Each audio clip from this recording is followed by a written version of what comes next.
Ok, xin chào mọi người, xin chào chính mình.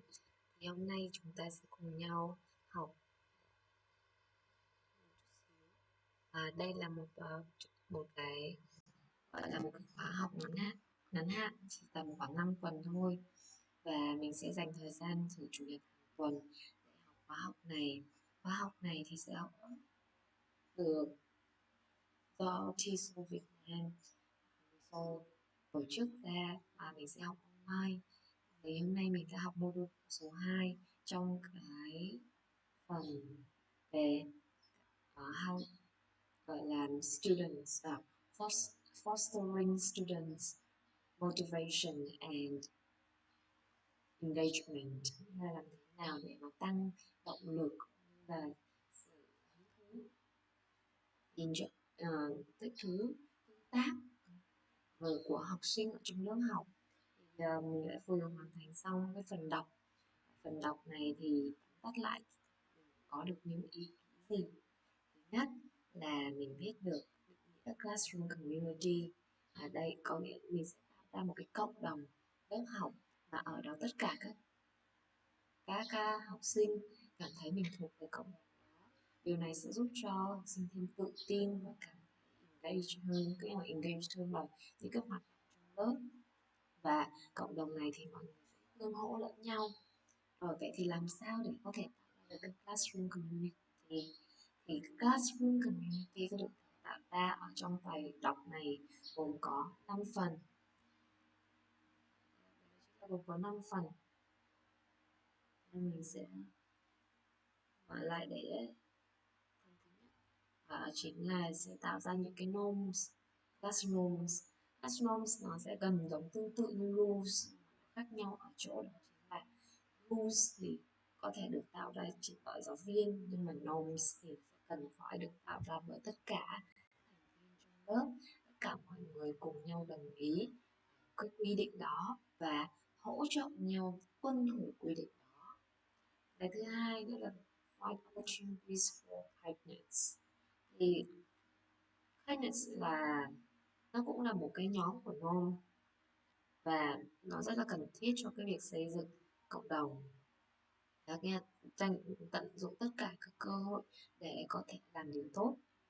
Rồi ba đây là có những cái hoạt động để giúp học sinh, giáo viên mỗi người hiểu nhau hơn, thì sẽ hiểu được cái nhu cầu học, cái động lực học của học sinh hơn. Rồi là collaborate to reach shared goals. Collaborate là gì? Là việc với nhau, kết hợp. Collaborate là hợp tác để cùng nhau, đạt được cái mục tiêu chung. Rồi the create rituals là có nghĩa tạo ra những cái nghi thức, nghi lễ hoặc là nghi thức ở trong lớp, ví dụ như là cách chào đặc biệt đầu giờ học, hoặc là những cái sự kiện quà tặng đặc biệt trong lớp học, những cái trang trí đặc biệt, hoặc là những cái từ mật mã bí mật. Thì these are examples of traditions that bind a group together, thắt chặt một nhóm lại với nhau, and help to build community, rồi để giúp đỡ và giúp xây dựng cái cộng đồng. They help the classroom community to have an identity, help students be able to say, this is who we are, and this is how we do it. Dựa vào cái nghi thức này thì chúng ta thì học sinh giúp cho học sinh có thể nói được rằng là chúng tôi là ai, đây là cách mà chúng tôi làm.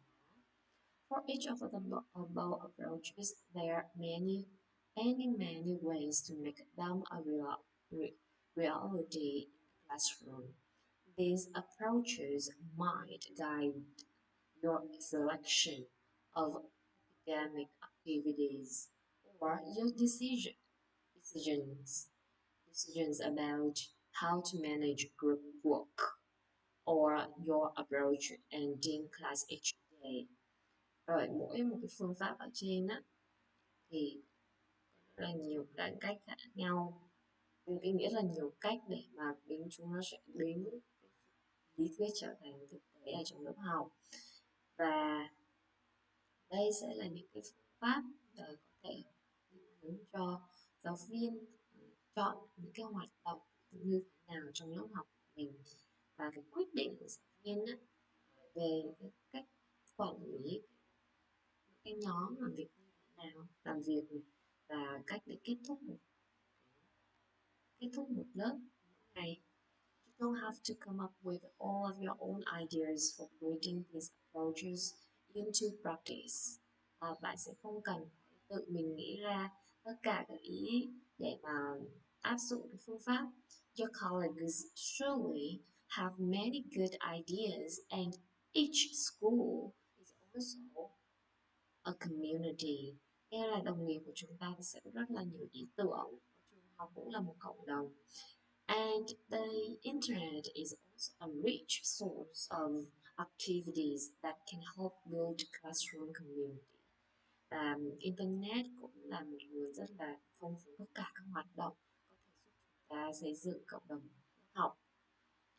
But in addition, the broad approaches described above are easy to combine in ways that make them stronger than one approach on its own. Phương pháp mở rộng miêu tả ở trên thì dễ dàng để kết hợp với nhiều nhiều cách để mà khiến cho cái phương pháp nó sẽ hiệu quả hơn là chỉ áp dụng một cái. For example, a teacher could create a classroom kindness challenge in which the whole class reports on ways that others are kind to them.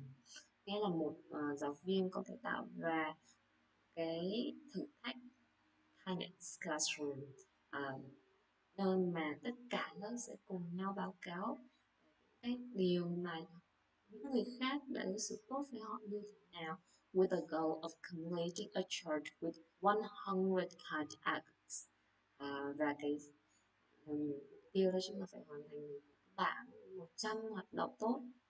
Giving a short class cheer for each act of kindness reported and celebrating with a class party when the goal is reached.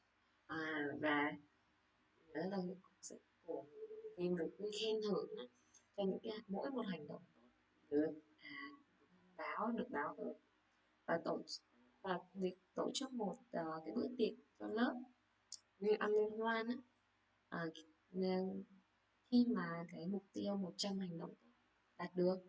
This idea combines finding opportunities for kindness with collaboration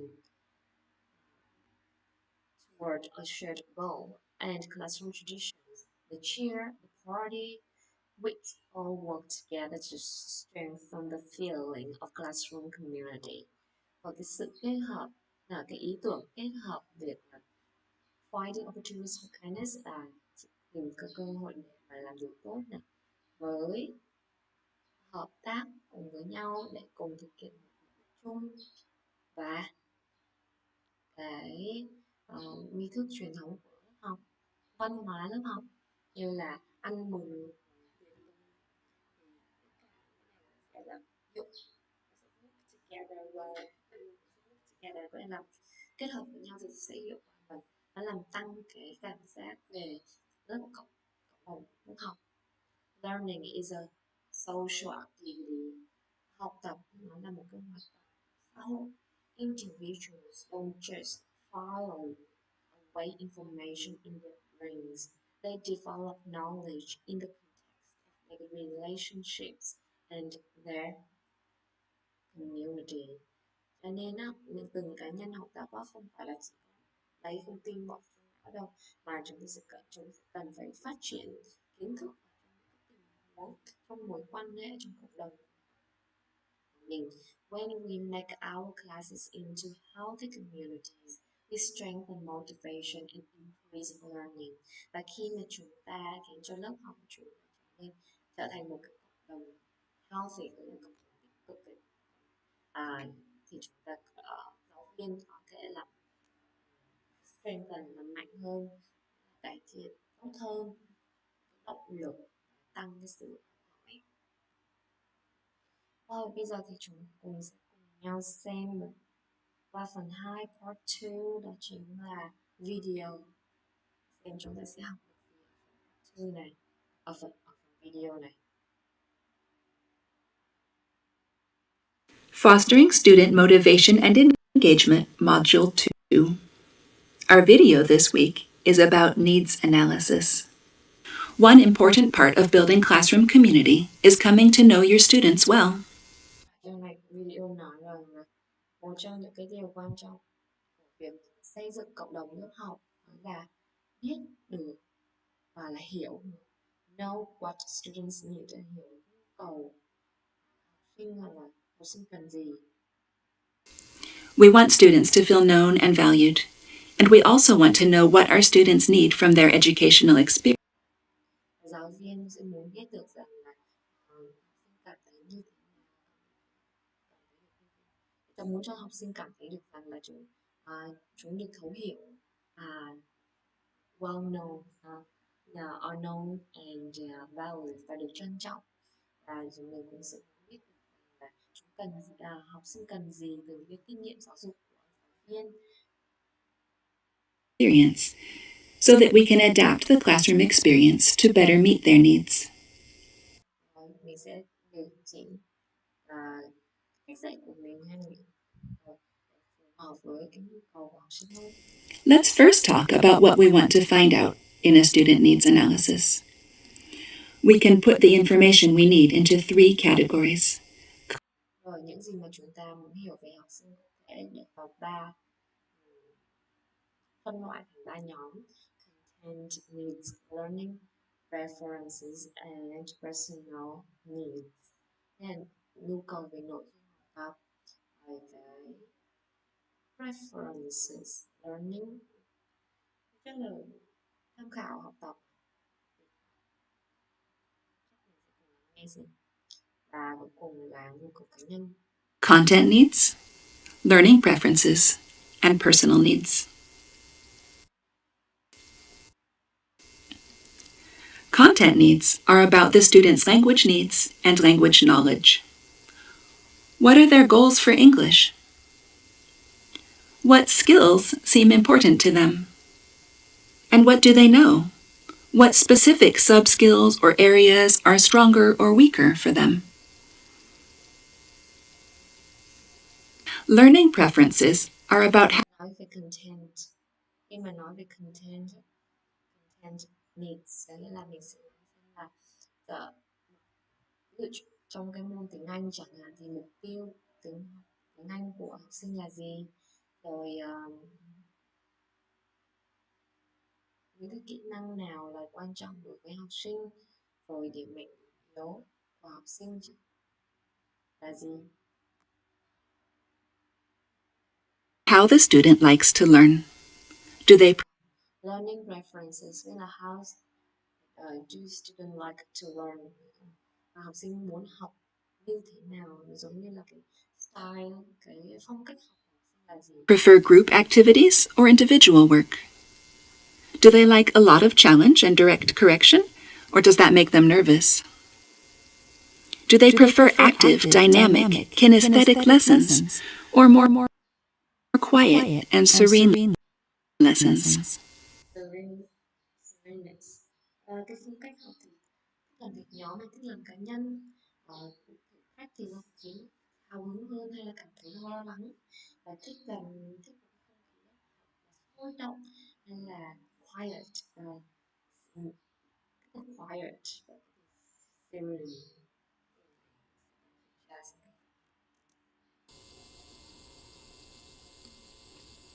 Personal needs are individual for each learner. You might want to know about students' specific interests, such as pets or music, things that will be motivating to talk about in English. Or you might want to know if the students have any special motivation for language learning, or any special fears or concerns. Often we find out about personal needs when we ask a question like, "Is there anything else you want to tell me?" Ok, và về cái nhu cầu cá nhân thì hiểu về những sở thích đặc biệt, và để có thể áp dụng vào trong cái việc hỏi cái câu hỏi những tình huống luyện tập nói tiếng Anh chẳng hạn. Special motivations, động lực, particular fears là những cái nỗi sợ đặc biệt, và chúng ta có thể hỏi thêm, chúng ta để có thể hỏi được cái personal needs này thì có câu hỏi: Is there anything else you want to tell me? Có câu hỏi có điều gì? So you can see it will be useful to know these things about our students. How can we find them out? Of course, there are many ways. Probably the most common way is with a survey or questionnaire. We can ask students open-ended questions or prepare checklists and multiple choice questions to guide students' responses. We can also discover students' needs and desires by speaking to them in individual conferences, or with a dialogue journal, or in small groups, or even a whole class discussion. We can use a diagnostic assessment at the beginning of the year, or the beginning of a new unit of study, to find out what students know, or we can speak to their previous teachers about their strengths and weaknesses. All of these are probably best done in the student's first language, but we can also use language teaching activities to get information about students' needs, goals, preferences, and interests. All we have to do is use these topics when we have the students practice using question words, speaking about preferences, using adverbs of frequency such as often, sometimes, never, speaking about future plans, and so on. Và một trong những cái cách để chúng ta xác định được cái nhu cầu của học sinh, có thể làm survey này, có thể đặt câu hỏi rồi hướng dẫn cho học sinh trả lời, rồi hoặc là interactively có một cái cuộc chuyện thoại một hơn, cũng có thể là một buổi nhóm, rồi using a diagnostic test, nó kiểu giống như những cái bài test cá nhân mình during a language activity, hoặc là lồng ghép những cái hoạt động lớp để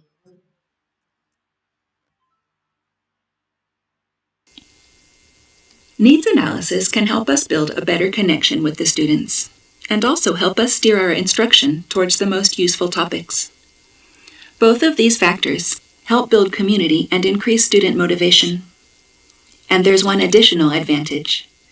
While participating in a needs analysis, students also practice metacognition, reflecting on their learning and their goals for learning.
Ok, rồi ở cái phần này thì mình phải coi lại rồi mình mất học hành mà mất tập trung mà không hiểu không nhớ gì hết. Nên nói xong sao là khi mà học thì nên tắt hết. Needs analysis can help us build a better connection with the students and also help us steer our instruction towards the most useful topics. Both of these factors help build community and increase student motivation. And there's one additional advantage. Nghĩa là khi mà chúng ta phân tích được nhu cầu của học sinh thì chúng ta sẽ có một kết nối tốt hơn với học sinh, và từ đó mình cũng sẽ đưa ra được những cái hướng dẫn, cái chỉ dẫn nó sẽ có ích hơn, dễ hiểu hơn cho từng đối tượng học sinh, và những cái điều này nó sẽ là cái nhân tố tạo nên cái động lực cho học sinh. While participating in a needs analysis, students also practice metacognition, reflecting on their learning and their goals for learning. Reflecting their learning and their goals for learning, nghĩa là mình sẽ cần phải coi lại their learning, có những cái gì để học và cái mục tiêu học của con. So be sure to give some attention to analyzing your students' needs. And don't just do it once on the first day of class. Continue collecting information and paying attention to students' needs throughout the year. Không phải là dùng hết tìm hiểu con, khai thác con trong một buổi, mà là mình sẽ làm trải dài cả một năm. Cái này, cái học cái này chúng ta không chỉ đơn giản là dạy học sinh, thậm chí là con cái vậy á. Nói chung học cái gì liên quan đến dạy trẻ đều rất là bổ ích. Ok, vậy là chúng ta đã hoàn thành xong được cái phần bài tập này.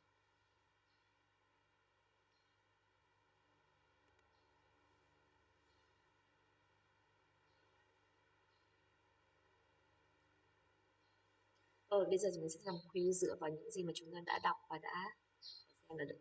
Ok, xem là mình sẽ nhớ được bao nhiêu phần trăm hoặc là hiểu được bao nhiêu phần trăm. Ok, right. Choose all the answers that are true about a classroom with a strong sense of cohesion and community. Students are more actively engaged. Yes. Students can rely on each other for support. Yes. Students become more independent and autonomous. Students can reach their goals. Yes. Students feel more confident about the ability to learn. Yes. The student become more independent. Cái này thì mình không thấy nhắc đến. One advantage of investing time to create a strong cohesive classroom community is that it reduces discipline and classroom management problems. Yes, mình càng dành thời gian xây dựng cộng đồng thì sẽ càng tiết kiệm được thời gian trong việc quản lý trận kỷ luật. Match the technique for creating classroom community with its definition. Develop classroom norms. Norms nó chính là rules đó. Teacher creates changes for children. Student to give compliments. Compliment đó chính là find opportunities for kindness rồi. Rồi cái số 2 nó là teacher and students create rules. Yes, that's correct. Know each other. Know each other. Yeah, do group complex activity to accomplish various objectives. Learn about student needs. Yeah. Reach goals thì nó chính là objectives. Ritual thì nó chính là they are routines and traditions that give students a sense of shared identity. Which one is not an example of category used to gather information in needs and analysis mentioned in the required reading? Mình có content needs, learning preferences, content needs rồi learning style và personal needs, mình không có physical needs. Rồi, a needs analysis survey can be a useful way to learn about student needs, survey, interest, learn about student language goals, learn about student learning references, or teachers can collect data about student needs, interests, learning preferences, and goals by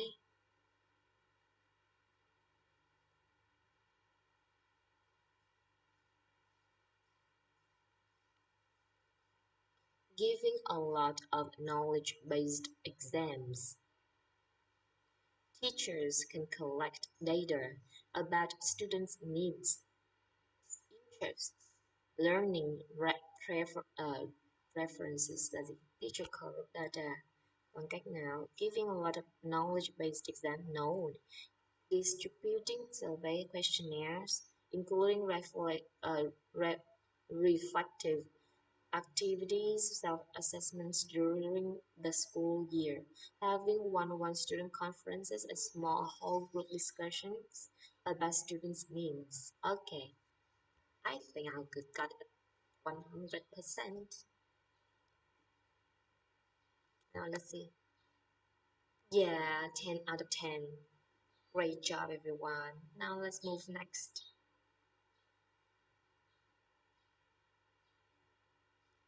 Ok, cái này option.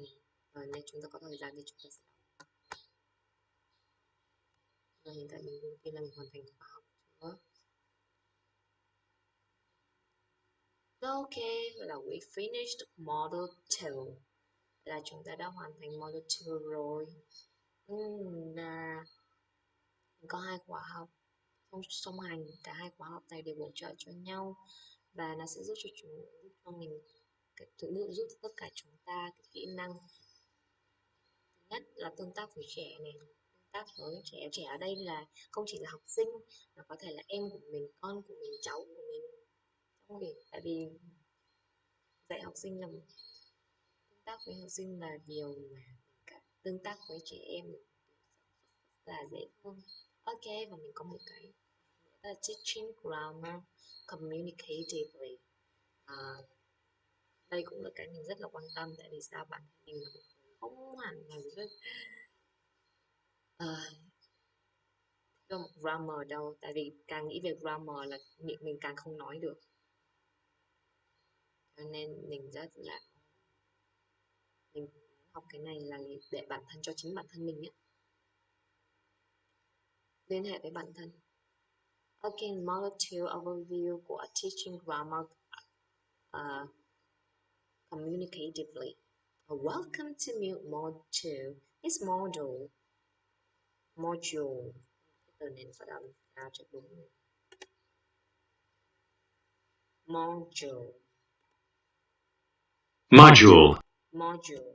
Module focuses on grammar presentation and practice. You'll be exploring what teachers can do to make students' encounters with new grammar items memorable and conducive to learning. Sẽ tập trung vào trình bày và thực hành grammar và sẽ khám phá ra là làm như thế nào cho học sinh tiếp cận những cái grammar mới và là giúp cho học sinh dễ nhớ. Và conducive to learning nghĩa là sao ta?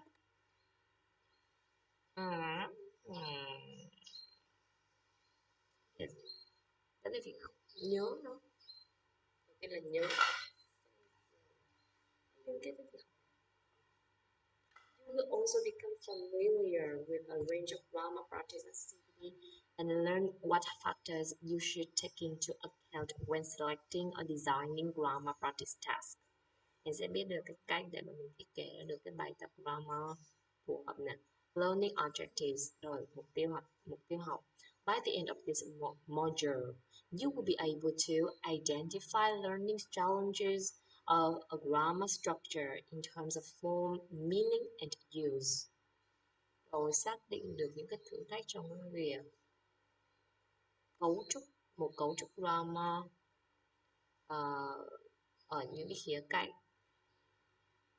thức, ý nghĩa và sử dụng. Explain the structure and effective grammar presentation. Các mình sẽ giải thích cái cấu trúc một bài trình bày hiệu quả. Examine the role of different grammar practice activities. Examine, kiểm tra cái vai trò thực tiễn, kiểm tra cái vai trò kiểm tra vai trò của các hoạt động hành grammar khác nhau. Outline a communicative grammar lesson. Outline nghĩa là cái bài học grammar communicative. Below are the tasks you need to complete in Module 2 with recommended time as a guide. These time guidelines are only approximate. You may find that you spend longer or shorter on some tasks, depending on your experience with and interest in the topic. Nhìn thì có vẻ là 12 task mà mình học cũng sẽ nhanh thôi. Ví dụ như bài kia là mình học trong vòng 30 phút là xong module 2 rồi. Thì phần này thì chắc that's all. A teacher dilemma. Okay, task 1. Xem chúng ta có task 1 cái gì vậy? Watch the video of the teacher talking about his dilemma.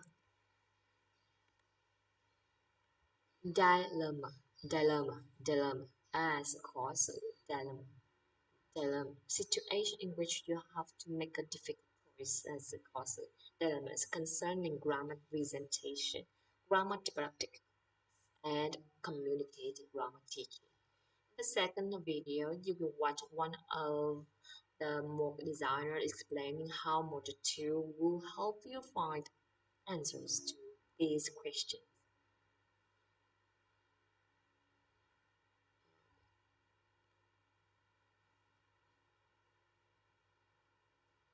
Hi, my name is Jonah Golden. I was an Access teacher in Morocco for 2 years. When I was a teacher, I worked with my students often on new grammar concepts. I would make a presentation, my students would have lots of practice with activities such as fill in the blanks, and then I would ask them to apply this knowledge using communicative activities like role play. While my students often grasp the concept doing the fill in the blank activities, when we moved to a verbal activity, my students sometimes made mistakes. It seems like we couldn't apply the grammar concepts that we had previously practiced. I want to learn better how to help my students communicate effectively using correct grammar. Okay. Bắt đầu mất tập trung.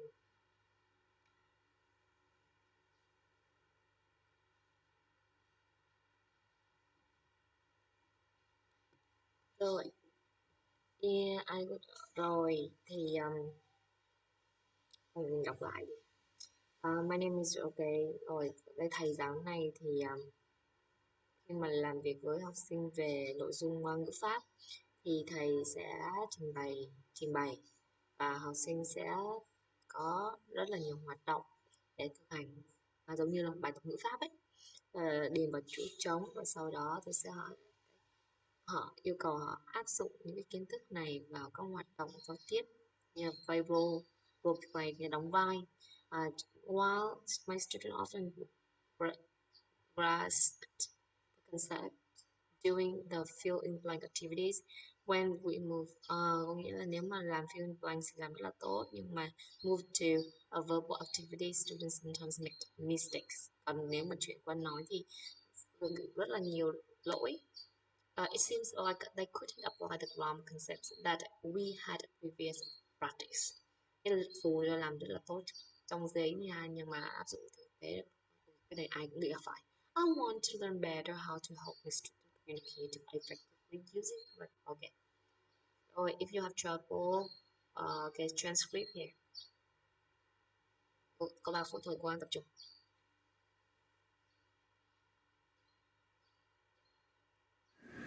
Hello, my name is Radmila Popovic and I'm a teacher trainer with Word Learning. The dilemmas shared in this video worry many teachers all over the world.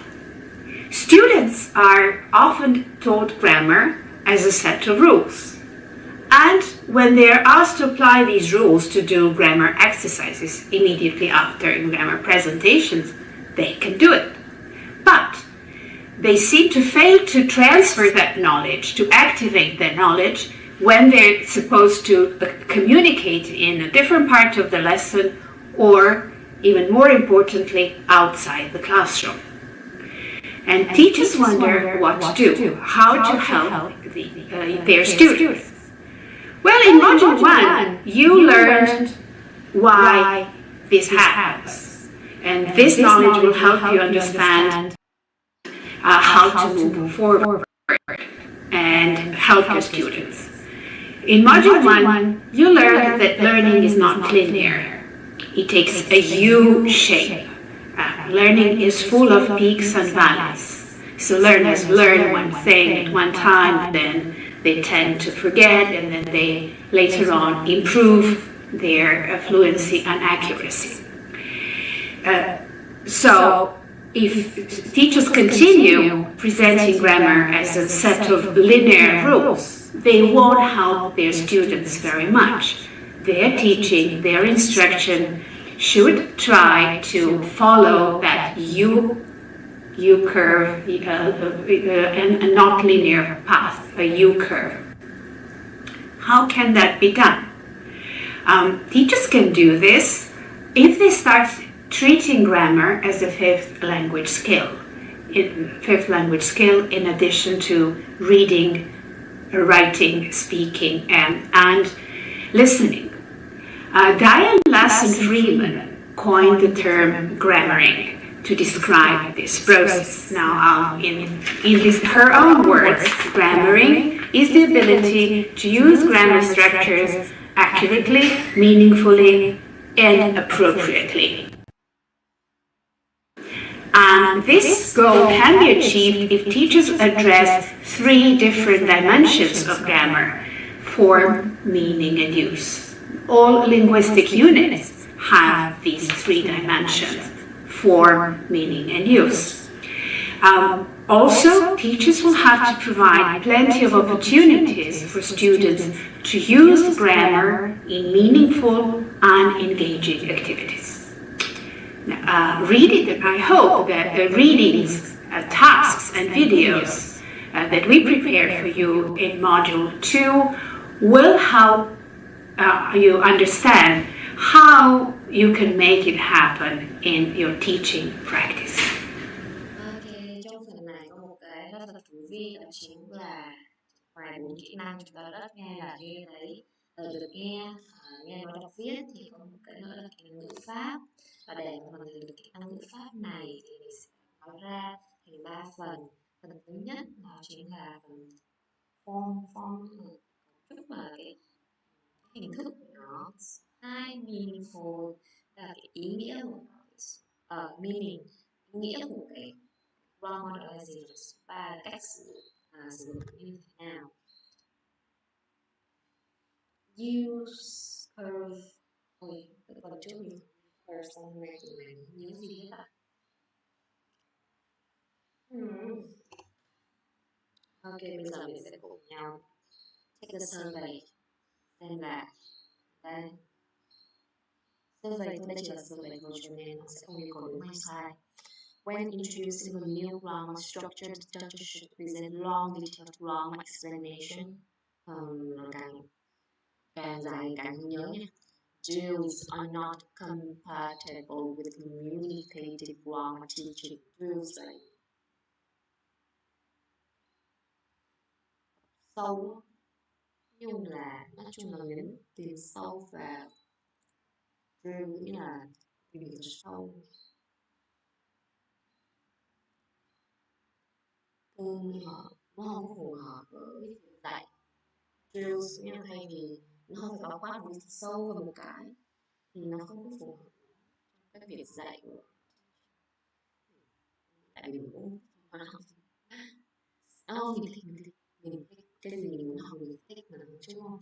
Và mọi người chúng ta làm bạn nha, từ từ chúng ta sẽ thích nhau thôi, chúng ta sẽ hiểu nhau và thích nhau thôi. Okay, students should first complete a lot of grammar exercises such as should first. Then they will be able to communicate in English. No, không biết là nói được đó. No, it's going to quiz some. Ta sẽ được học tiếp. Và khi học xong rồi thì mình xem phần thay đổi phần quiz của What makes a memorable communicative drama encounters? Encounters là gì? Encounters danh từ nó chính là sự gặp xung đột. Now của nó là a meeting, brief experience. Very unfriendly meeting, an occasion you deal with experience something. Có thể là an experience đó. Làm thế nào để makes a memorable grammar encounter? Cái gì tạo ra được cái trải nghiệm làm dễ nhớ? In this section, you will become familiar with a range of grammar, presentation strategies, different practice activities, and learn what factors you should consider when selecting, designing grammar practice tasks. Okay? Cái gì tạo nên? Explore grammar basic. Ủa? Mình chưa bị vào cái kia mà. Mình đâu thể. Thì câu hỏi là chính là what makes gì nữa? Chỉ có vậy thôi. Vậy thôi, đây là cái câu hỏi. Giống như là một cái tiêu đề để bước vào nội dung. So exploring grammar presentation techniques needed to assess. Techniques kỹ thuật để trình bày pháp. What can teachers do to make grammar encounters memorable? Làm thế nào để cho giáo viên có thể làm gì để mà khiến cho cái trải nghiệm ngữ pháp dễ nhớ hơn? Nhớ được. In this task, you explore what teachers can do to set up memorable grammar encounters, that is, to present new grammar items in an efficient and engaging way. Terminological clarification. When talking about their work in grammar lessons, many teachers use just two categories, presentation and practice. These terms have wide definitions, and this sometimes causes confusion. In this section, we are going to focus on presentation to avoid confusion. And we need to specify how we are going to use this term. Okay. Trong phần này chúng sẽ tập trung vào cái trình bày và tránh rồi chúng ta sẽ cần phải cụ thể how we're going to làm như thế nào ha. Nói trước để cho chúng ta không bị lan man ha. Presentation is used here to refer to a lesson stage. Đây là cái giai đoạn học, giai đoạn mà là giai đoạn lý thuyết, in which the teacher employs various techniques and procedures to introduce a new grammar item to learners. Đây là giai đoạn học lý thuyết. Rồi, this is the stage when now students encounter a chunk of target language. Trải nghiệm một cái chunk ở đây nó là một cái nhóm, mục tiêu, một cái đoạn, ngôn ngữ mục tiêu. That is input. Đây là giai đoạn nạp thông tin. The language learners are exposed to examples given by the teacher, text, video, listening material. Đây là việc nạp. Have its form, meaning, used, explained explicitly. The teacher provides the rules. Và sẽ được cung cấp hình thức nghĩa và cái sự nguồn. Implicitly.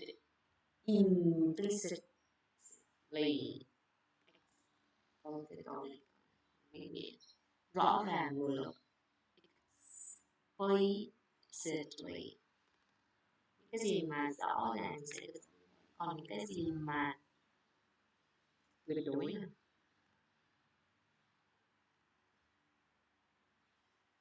một cách rõ ràng và cụ thể. Teacher sẽ thường cung cấp cho những cái luật và cung cấp thông tin, and make their own conclusion. Hai hướng. Hướng đầu tiên là giáo viên cho hết tất cả. Hai, giáo viên cho thông tin rồi còn học sinh thì tự đưa kết luận của mình. Sometime in between. Có thể ở giữa. The teacher carefully leads the students cover grammar rules.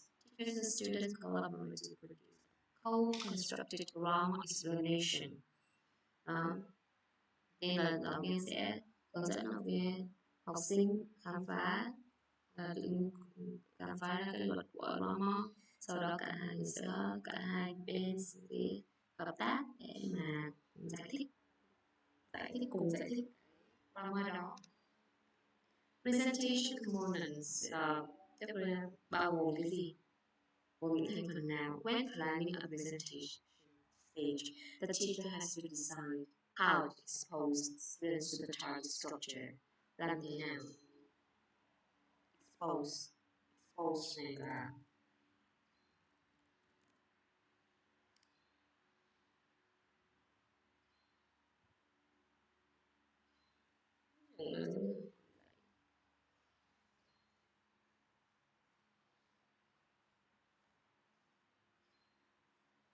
cái nào để dạy cái cấu trúc. Whether to explain grammar rules to students, when to do this, and how to do this.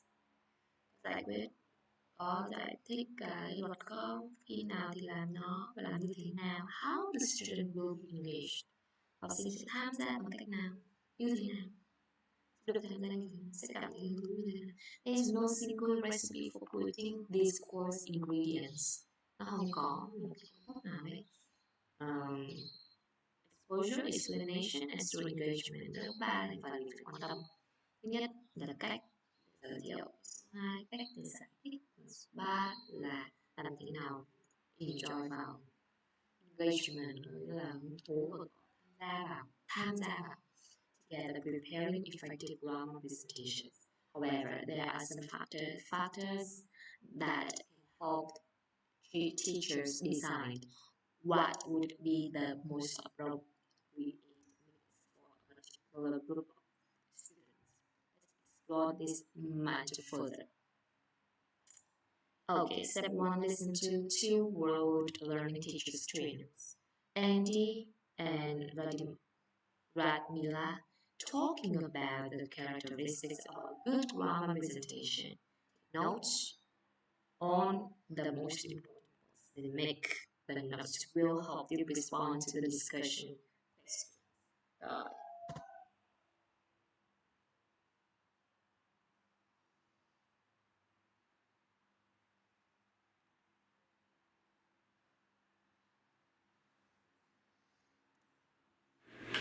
So, Radmila, the other day, you really got me thinking about this idea of the journey we take as a grammar teacher. Yes, I would really like to hear what your journey was like. Well, thank you for asking. I'd like to talk about it. As a beginning teacher, I was in Japan at a small language school, and I certainly fell into the trap that Michael Swan says of telling the whole truth. In that when I gave a grammar explanation or presentation, I tended to give every single detail from kind of the really useful things down to the very minute, obscure details that probably led to a lot of confusion on my students' part. I would go in, and I was kind of mirroring what my textbook did, because the textbook, one page would be grammar explanation, and another would be maybe some practice items. But I would go through this grammar explanation and I would fill up my whiteboard with explanations and rules and formulas, and it would take me most of the class to get through that explanation. I would reach the end of the class time and I would notice that we hadn't really done much practice. And then I would be surprised the next class time when the students came in and they had questions about that grammar form, and I thought, well, here we go again, and I would start with the same series of explanations. Yeah, that sounds like a pretty typical presentation style. A lot of teachers I have worked with are surprised when students make mistakes after the grammar has been explained. So what happened from there? How did your journey continue? Yeah. Well, along the way, I realized that student learning was not being served by my explanations. So from there, I started reading a lot. I started reading the likes of Diane Larson Freeman, Michael Swan, we talked about, Scott Thornberry. I started taking other courses on teaching grammar. And I started experimenting in my classroom with these ideas, and then going home and reflecting on how was this change helping my student learning. And it really led me to see that output was where the learning was taking place, and that these long early presentations that I made were not helping them reach where I wanted them to. But allowing the students to wrestle with the language, to make mistakes, to get feedback, that's the place where I wanted my students to be to actually learn. Mm-hmm. And all of these things happened in the presentation stage. Yes, they did. Yeah. Absolutely.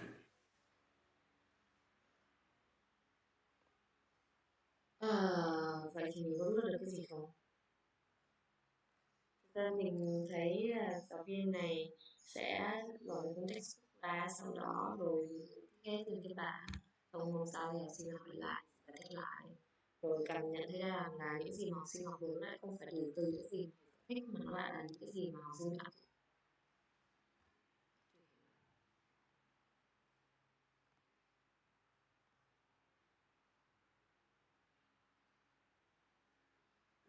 Output is important, as you mentioned, and Michael Swan promotes 25% of a grammar lesson on input and 75% on output.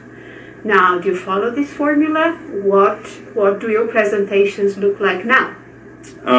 Absolutely, I would say they absolutely. The explanation or the explanation is very short if I'm going to make an explanation, but really the presentation part is about 25%, and then I want them to do lots and lots of practice. But what a presentation for me looks like is now very different.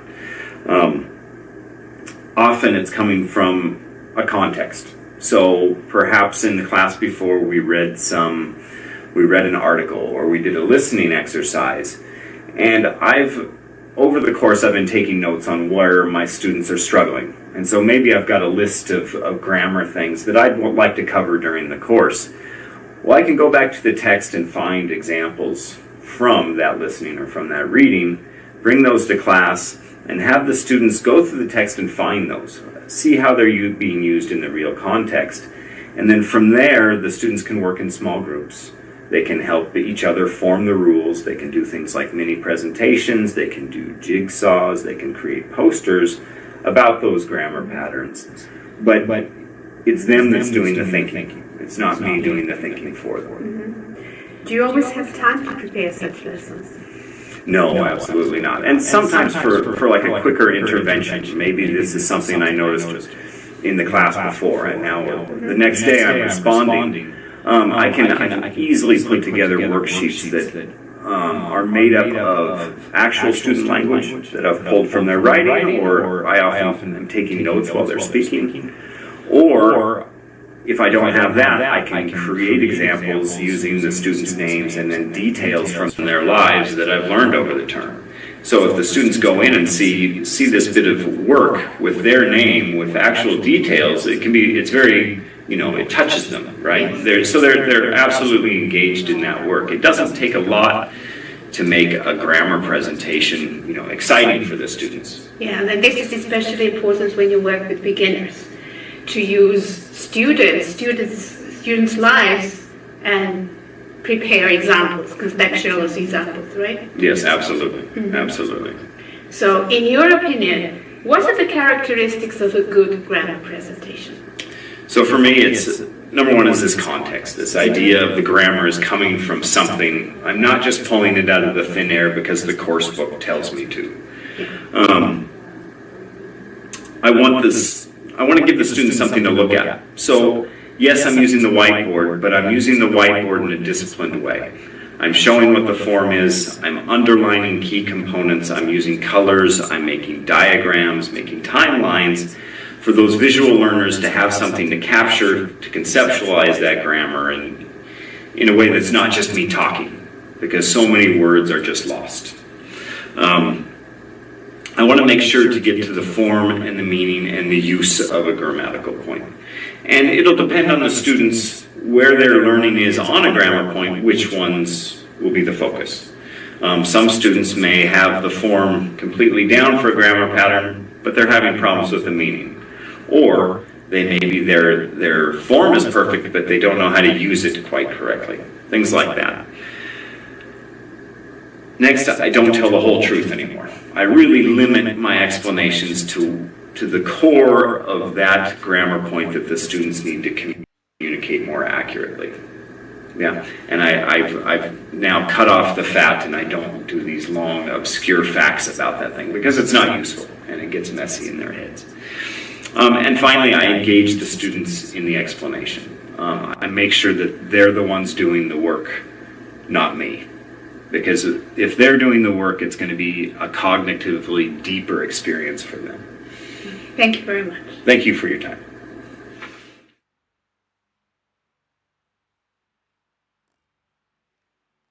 Ok, đây chính là cái phần tóm tắt. Bản thân mình cũng phân tích 5 điều. Đầu tiên đó chính là cái context. Quan trọng nhất của cái này là chính là context. With the target wrong structure in context. Rồi cái số 2 nữa là giúp phải visualize, nghĩa là tất cả những gì mình nói thì mình cứ whiteboard, mình viết ra, mình highlight, mình vẽ hình, mình làm màu dùng sắc để mà những cái học sinh mà học bằng cách nhìn á sẽ có thể chụp lại được ý tâm. Và là giúp cho học sinh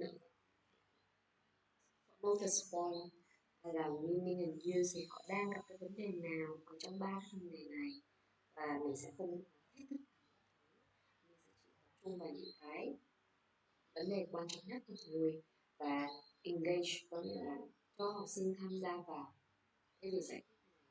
Student sẽ là người do the work, là giáo viên. Đây là những người. How can grammar presentations be staged? Câu hỏi làm thế nào để nó hình ra? Đây là một ví dụ.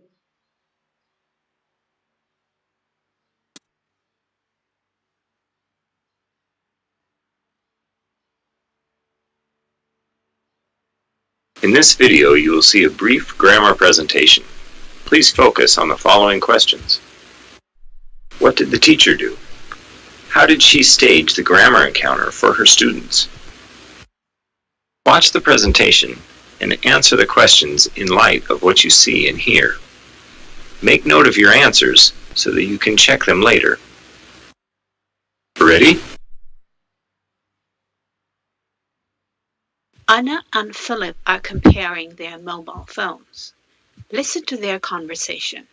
Try to notice which comparative adjectives use ER and which use more. Look at your new phone. I have an old Nokia. Yours is much nicer. Yes, it is nicer, but it is more expensive, and it also is heavier than yours. Yes, smartphones are nicer. Older phones are more economical, I guess.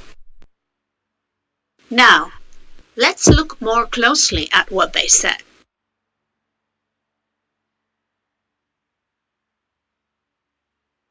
Ask yourself, how many syllables?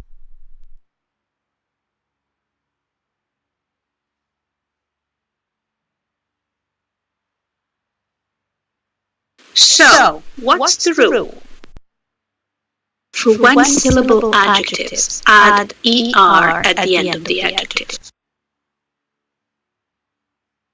For most adjectives of 2 or more syllables, add more before the adjective to form the comparison.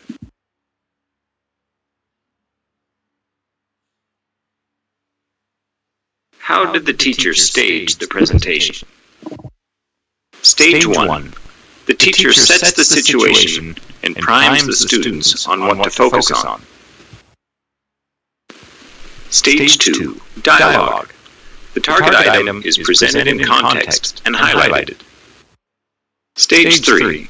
The teacher isolates the items, focuses the student's attention on form, and supplies the rule.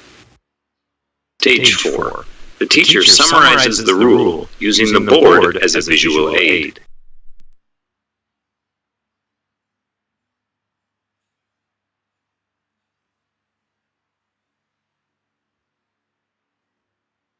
Rồi, trong phần này thì giáo viên đã làm gì? Đầu tiên là sẽ tạo ra một cái tình huống cho hai bạn so sánh cái điện thoại của nhau. Rồi có những bạn khác thì làm gì? Thì, đầu tiên tạo một tình huống ngay, xong yêu cầu cho biết những cái người lại biết rằng cần phải tập trung vào điều gì, tập trung vào cái phần so sánh. Và bước số 2 là bắt đầu đi cái dialog ra và bắt đầu phân tích, bắt đầu hỏi câu hỏi rằng là bày ra older rồi expensive, more expensive, và hỏi xem là có bao nhiêu syllables, sau đó viết lên đó, xong rồi hỏi học sinh xem vậy thì ai có thể đoán được cái luật ở đây là gì, cho học sinh ra cái luật. Khi mà tìm được cái luật rồi thì sẽ summarize lại, tóm tắt lại, trình bày lại cái form một cái hơn, và sẽ tóm tắt lại cách sử dụng như thế nào.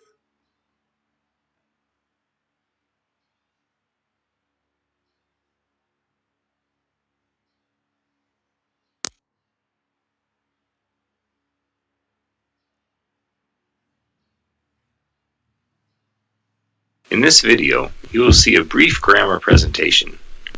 Please focus on the following questions. What did the teacher do? How did she stage the grammar encounter for her students? Watch the presentation and answer the questions in light of what you see and hear. Make note of your answers so you can check them later. Ready? Look at this man.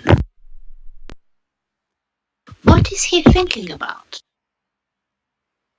How would you continue the sentence? Try to come up with as many ideas as possible. Students buzz and share their ideas. Now, students, compare your ideas with what he said. Students, I have more questions for you. What meaning do these sentences express? Are the events likely to happen? No. So, what can we conclude about the meaning? Look at the verb forms used in these sentences. What do you notice? If I had to live my life all over again, I'd try to make more mistakes next time.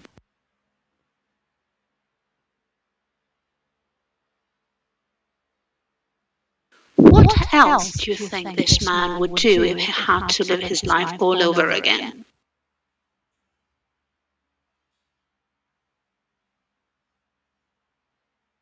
So, what can be concluded about the meaning and form of these sentences? How did the teacher stage the presentation? Stage 1. Introducing the context. Elicitation. Testing whether the students can produce the target item. Stage 2. Providing funny, memorable examples with the target structure. Or flooding the students with the target input. Engaging the students in language analysis. Stage 3. Helping the students to detect the meaning of the target structure. Stage 4. Explicit focus on form. Stage 5. Checking understanding. Stage 6. Summarizing.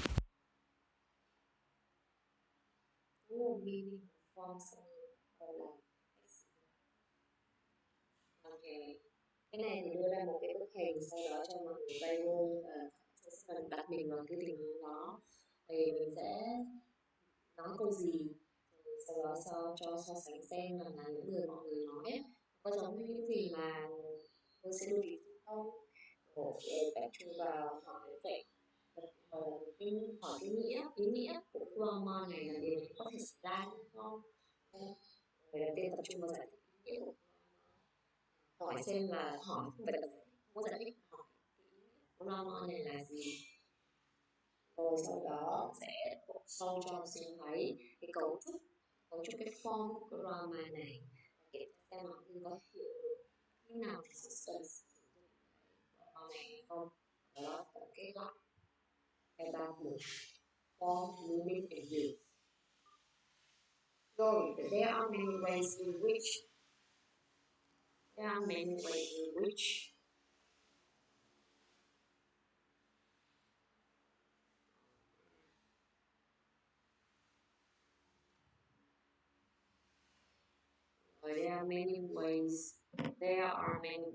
which teachers can introduce new grammar items in order to prepare an effective grammar presentation for their students.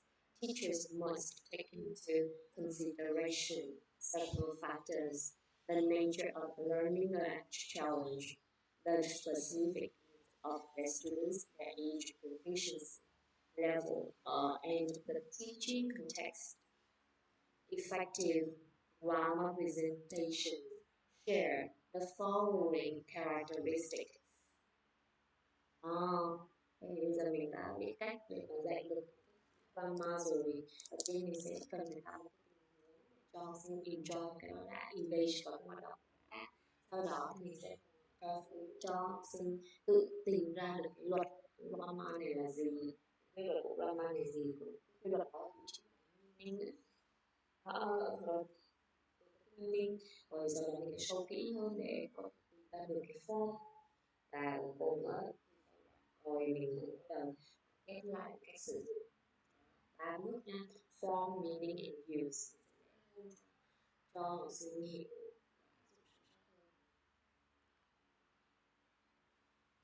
Student encounter the topic grammar item in context. For example, the teacher sets up a situation, presents a dialogue, shows a picture, tells a simple story in which the target item is used. Right. The teachers use various techniques to help students notice the most important features of that item: diagrams, different colors, timelines. Students are actively engaged. They answer meaningful questions.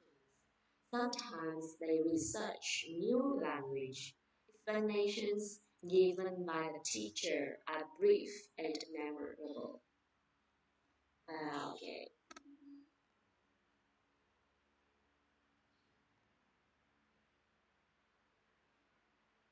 What for? Chúng ta sẽ cùng nhau làm cái quiz để xem rằng là bản thân hiểu về những chăng. Much respect from different lessons with the presentation of impact or introductory techniques mistake below. The student read the text that the teacher asks them to find and underline all the exam it contains of the present perfect tense. Đây là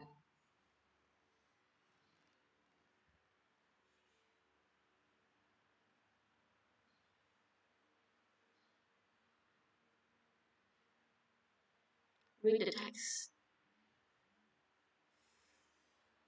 The teacher shows the student a picture of some people laughing and asks them to give reasons why they might be laughing. She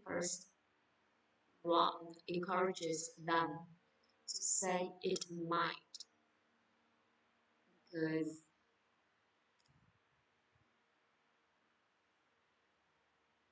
anyone read a short advertisement for new computers.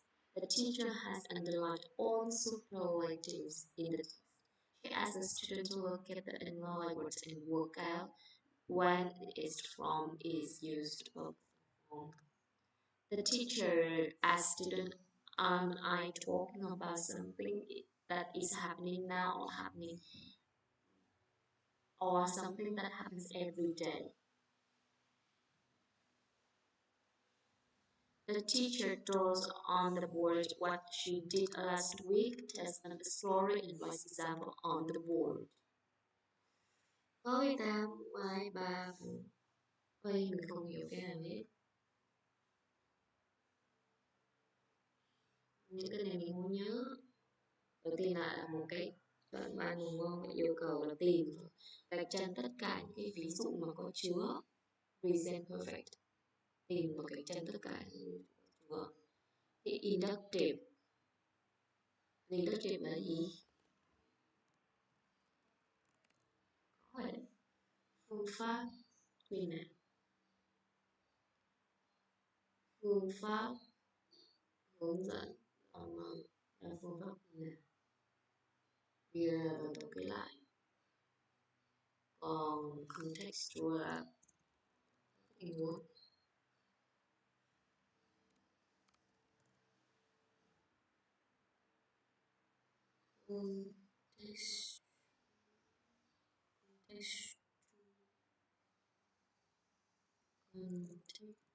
Contextualization là nếu như là tạo tình huống, cái này nó phải tình huống đâu, cái này nó đang yêu cầu là tất cả ví dụ có khi nào không?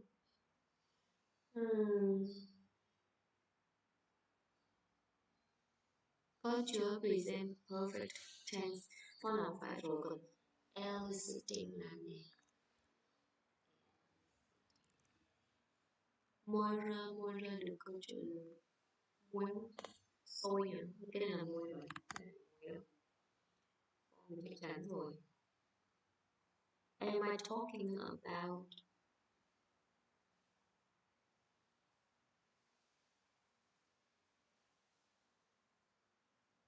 understanding,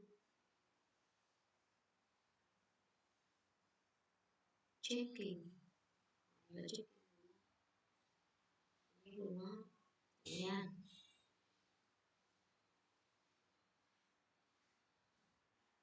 Okay. Thôi, sai hết rồi. Rồi, bây giờ mình tìm hiểu nè, part rồi much step nè. Bây giờ nha, the main aim of this technique is to focus student attention on the grammar, to structure in the meaning context. Thì nó sẽ là phải là mục đích chính của cái phương pháp này là để tập trung cái sự tập trung cho học sinh tập trung vào cái cấu trúc grammar trong một cái context, cái tình huống cụ có nghĩa. Rồi cái tiếp theo, teachers use this technique để mà get the student provide information rather than keeping it done. Thì cái này là mục đích là để gì? Để cho học sinh tự đưa ra ví dụ thay vì mình tự nơ. Rồi mục đích của cái này là thực sự trình độ cao cái luật tự tìm ra được cái quy luật của grammar. Còn cái này thì mình đúng là checking này là đúng. Còn the teacher use a real life information to use a new grammar structure, nên đang sử dụng cái tình huống thực tế để giới thiệu.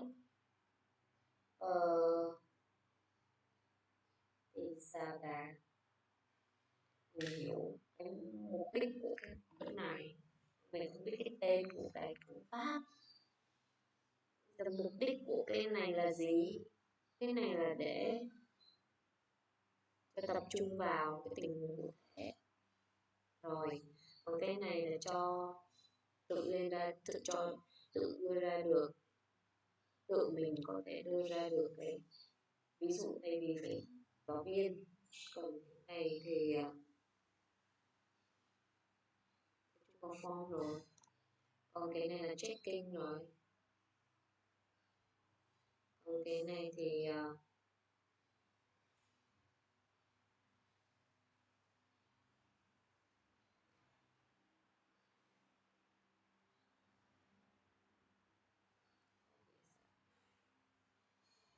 Vẫn chỉ có 2. Đúng rồi. Được 2 điểm thôi. Và 2 điểm đó là điểm gì? Đúng của nó là gì? Đáp án đúng của nó là gì? Bên này mình đúng rồi. Không nói về con cảm thấy thế nào? Con cảm thấy sao rồi? Thế là đắt con thấy cũng thấy đông người đắt. Mà đắt cái gì thì cũng thấy ấy mà biết là sao thì công ty là họ nhiều họ đắt họ cũng không đang Đây thì hỏi còn bạn nó xong đây đây bắt đi về mà con nó thấy thế nào? Thoải mái rồi. Còn nãy ba đi con làm của mình nóng quá không? nóng nhưng mà cái đắt có một đắt thì nóng hơn nhất đi chứ không phải đắt nhiệt luôn. Mày rồi. Giống kiểu tay không nắng. Dạ. Giống Có em nghe thì có ăn bún lại cái năm cũng lại. dạ. Thế ba về ba kể. Đông lắm. Dạ, con sắp xong rồi, con xong cái task này xong con ba ra nhắc nha. Bây giờ Đây con chuẩn bị 5:30 con đi lễ. Đi lễ để mà mấy giờ mà đi lễ? cô đi quanh quanh chân Dạ, ban nãy thì chị ngủ vào 5:30, nếu mà má về không kịp đi 5:30 để bé xong đi luôn, tại vì giờ má về chưa không kịp á. À,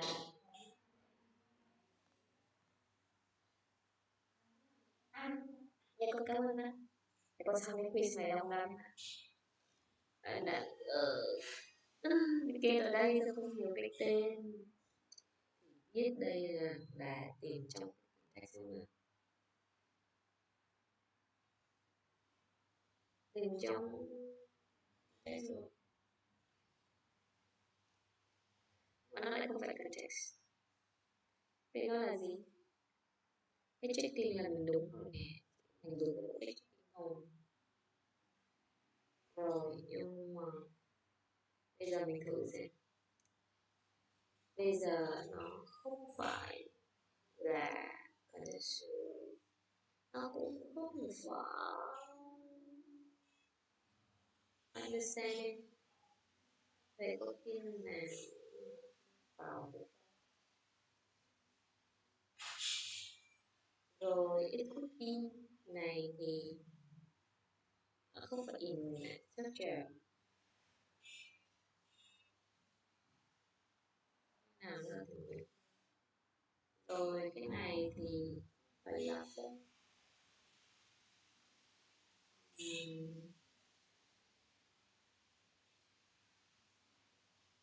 cái là structure không phải là structure đi. Bây giờ mình đang không biết cái tên nào hết trơn.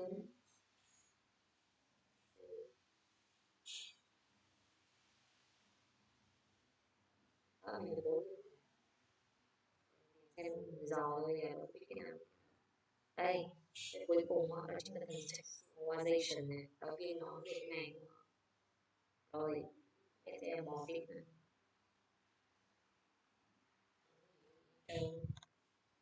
Nghĩa là ở đây là contextualize, nghĩa là organization, có nghĩa là giáo viên nói về cái hoạt động lưu loa của giáo viên. Rồi, đây là mình hai cái này mình đúng là cái này checking là câu hỏi. Rồi, bây giờ nha, xem cái nào nó là focus on the phone.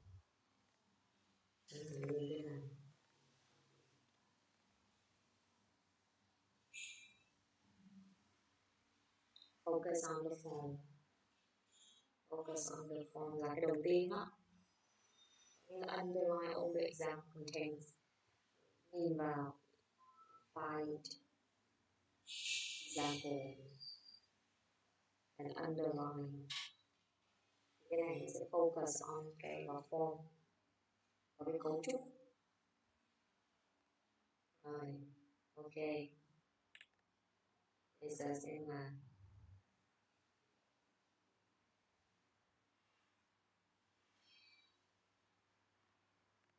Đầu tiên là focus on the forming.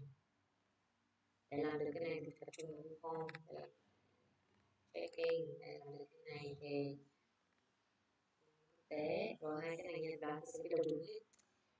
Bây giờ nó chỉ còn một cái, đó chính là inductive grammar instruction, và một cái là in. Thì cái nào hướng dẫn? Cái này có hướng dẫn này, còn cái này đâu có hướng dẫn gì, làm mà thực hành. Cái này thực hành eliciting nó còn có nghĩa là thực hành đấy, là practicing ấy.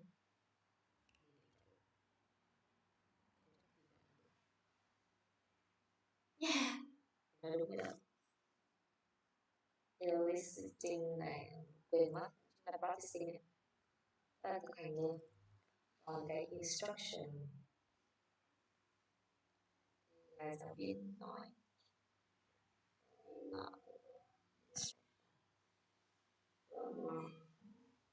Ask the student to look at the letter like, okay,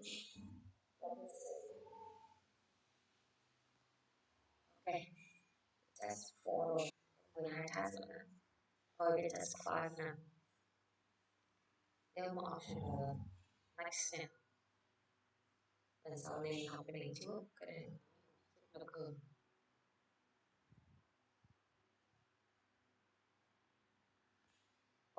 Qua rồi qua đâu rồi. Thôi đọc nhanh rồi. The role of grammar practice, rồi vai trò của thực hành grammar. How many times have you heard teachers or parents say, practice makes perfect?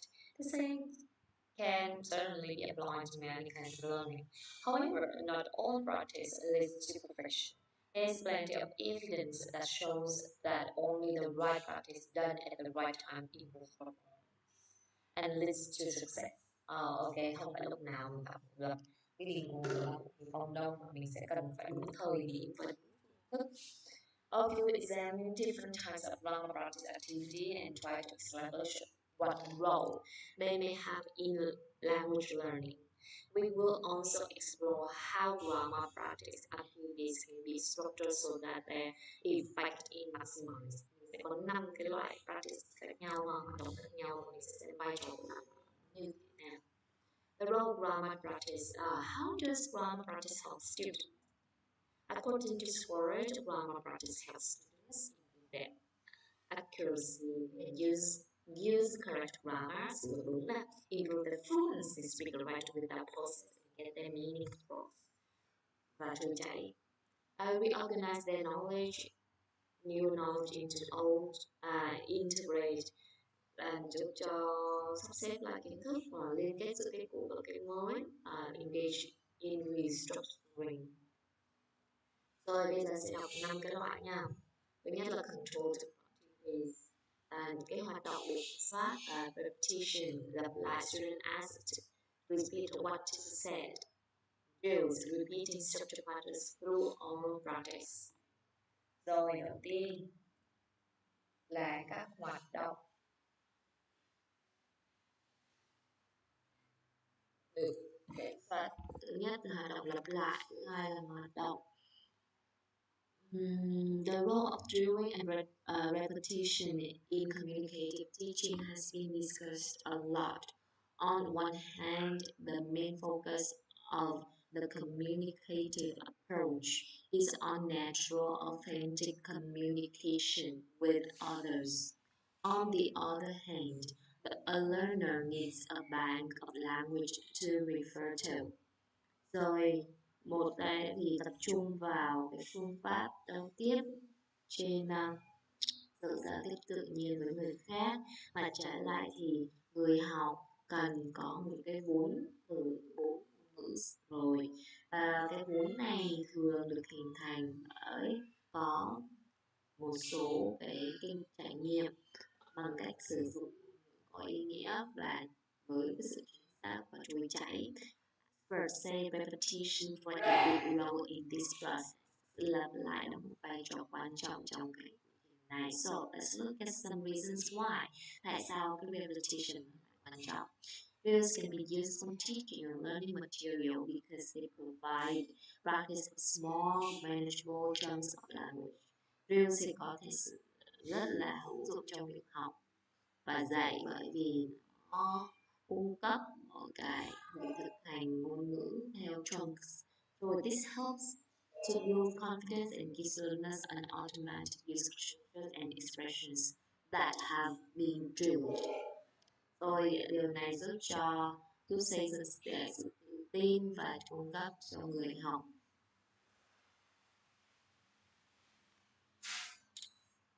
Lặp lại một tình huống giao tiếp hơn một lần cho phép người học một cơ hội để đặt sự tự tin, tăng tính trôi chảy, more complex language structure đạt được cấu trúc ngôn ngữ hay là cấu trúc này hoặc là từ vựng tạ hơn.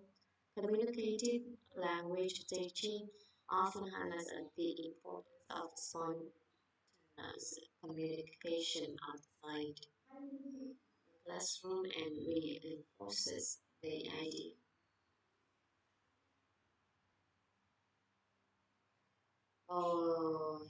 Đọc này hành động. Because of this, we ask how can we balance both? Làm thế nào để cân bằng cả hai? Language tỷ lệ và cái này thì lặp lại và nó sẽ rất là chán để thế nào để cân bằng. Và đưa ra một cái gợi ý rằng là điều chỉnh cái hoạt động yêu cầu học sinh lặp lại thay số lượng, thay đổi cái lượng scaffolding, đây là cái nền đối đầu á, hỗ trợ chúng ta cung cấp cho học sinh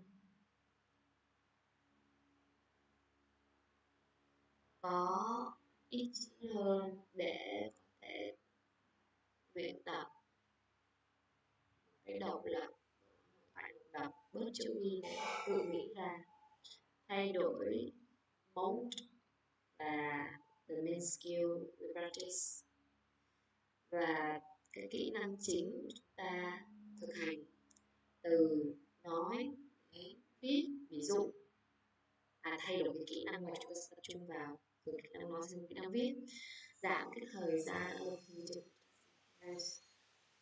và asynchronous tasks small group provides varieties we seek giảm cái reduce the time allocated for dành cho những cái hoạt động, giảm thời gian được dành cho hoạt động làm việc đôi hoặc yêu cầu học sinh thực hiện cùng một bài task trong một cái nhóm nhỏ mới. Ví dụ như là hai bạn nói chuyện với nhau thì cứ khoảng 5 phút là sẽ đổi bạn nói chuyện. Rồi how else can drama be practiced in meaningful and engaging way? Look at some examples. Bạn có thể thực hiện những cái cách nào nữa. Thứ nhất, repeat in the manner of the word. Lặp lại. As students repeat the sentence with the target drama items topic, notice Saturday public. Cái này thì áp dụng này. Nghĩa là lặp lại với nhiều trạng thái sắc thái. Chứ đừng có lặp lại không, lặp lại với nhiều sắc thái.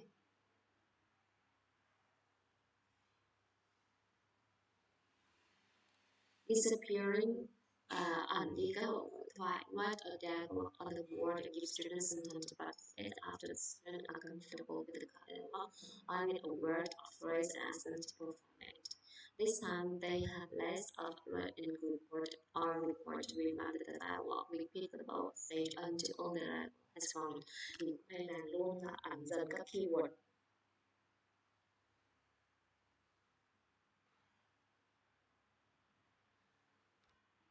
Running dictation. Type and write a short text on a piece of paper and paste it on the wall. As students work in words, each group sends their presentation dictates to the front of the class to read the text line by line. The presentation dictative then dictates the line back to the group, and the resident travels back and forth, reading, dictating, until their group finishes. The group finishes first is the winner. Truyền làm cho các bạn đó, hay là gọi là truyền thư, cái trò này gọi là truyền thư. Thus, chants. One more way to work with the target grammar is creating chants. They work both English as a real phonetic language to help to focus on accuracy in one way, accompanied with clapping, stomping. Chanting does not need any equipment and push energy, bring laughter into serious grammar. Example grammar chant in the class. Where did you go? Where did you go? Where did you go last weekend? I was shopping. What about you? I went running. What about you? I went running. Just like you. Chưa hiểu cách chơi này không? Where did you go? Where did you go? Có nghĩa là trở thành một danh hiệu đúng không?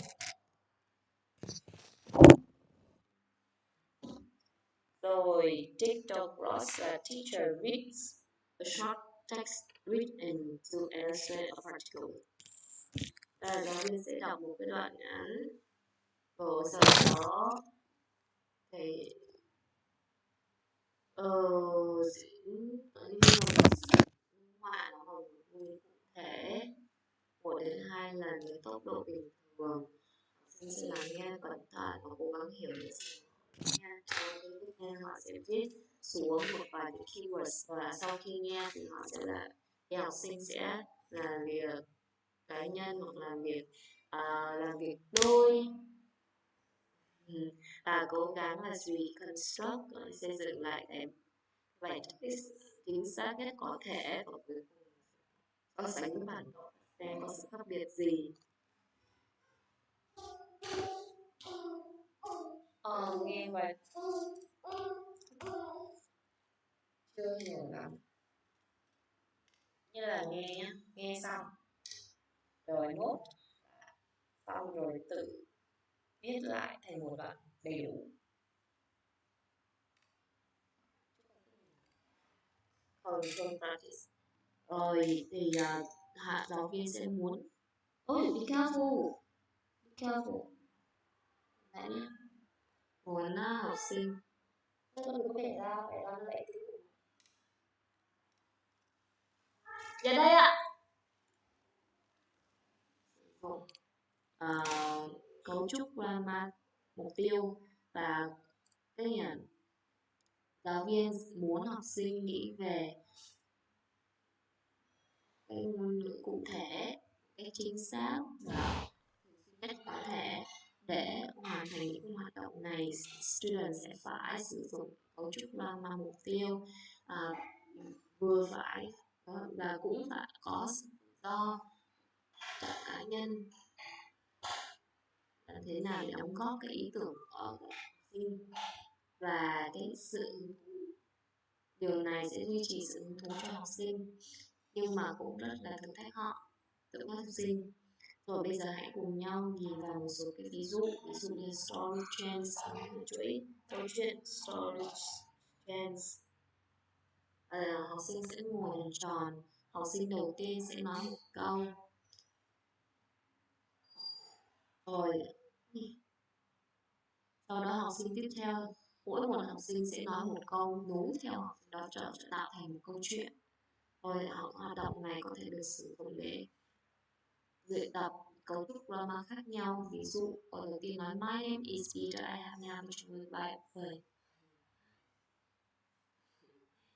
Là có hai sự thật và một giả dối.